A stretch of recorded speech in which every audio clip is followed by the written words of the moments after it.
Since it is Memorial Day, by the way, it makes sense that we hear from Sarah Palin. And after the last show where I suggested there's some indications that Sarah Palin may be running for president, even though I actually think she won't in the end, not everybody agrees with me on that, Lewis. I think she's running. I still don't think she is. I think she's pulling a Donald Trump. But in any event, she showed up at a biker rally. And this is one of the most bizarre pieces of tape. This angry biker was there. And when Sarah Palin got off of the motorcycle, he tried to clear out all of the journalists that were in the area, which I think is interesting because in a way it probably represents, it's a microcosm of what things would be like if Sarah Palin were president, which is that big-looking biker guys would be clearing out anybody who wants to ask questions of her. Mm-hmm. I think it represents it well. Here it is, and this guy really gets fired up.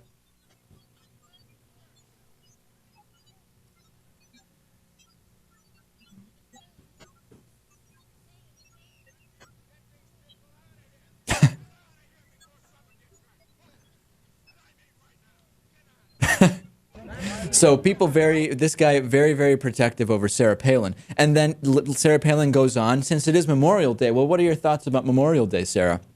She goes on to say something that not only is it just slightly off, but it shows, again, the complete fundamental misunderstanding by Sarah Palin of just about everything. I hope that the audio is good here because I know that this video is a little low. But listen to what she says about vets and our freedom when she's asked. We're here to honor our vets and remind Americans how extremely important it is to express our gratitude. You know, it's a debt of gratitude that we owe to our vets. It's not the politician, it's not the reporter who allows our freedom, it's our vets. So here to honor them. It's our vets who allow our freedom. And what's amazing about that is that it just makes literally no sense because if vets are the ones who are allowing our freedom, then by definition, they must have the power to not allow it if they don't want, meaning we have no freedom. But nobody, of course, the big biker making sure that no actual follow-up takes place. Because imagine if somebody actually had to follow up with Sarah Palin. People like Sarah Palin, like this obese biker that we just saw, because she says things that people think are patriotic. That's the only reason. Like our vets allow our freedom.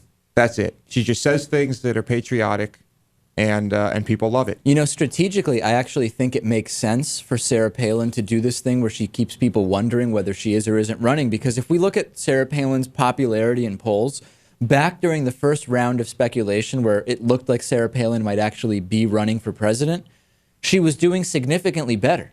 And then, as you remember, she kind of faded away. Speculation was the consensus was she probably isn't running. Personal approval went way down. Now, there were other reasons, too, including the fact that she continued to say make statements that put in evidence that she's completely incompetent. I know that that's a factor. But now, again, that it's looking like she may run, some polls showing an uptick again, she's getting more media coverage. Generally, it's just good for Sarah Palin for people to wonder whether you're running or not as long as possible. I don't think she will run. She doesn't want the pay cut, she doesn't want to do the work, and she knows she can't win, even if John McCain says she could win. John McCain also thought he could win by having her as the vice president. Why anybody would listen to John McCain on Sarah Palin's chances after that, I don't know. Yeah, good question. But you think she's running? I think it's looking that way, but you could be right. I really don't know.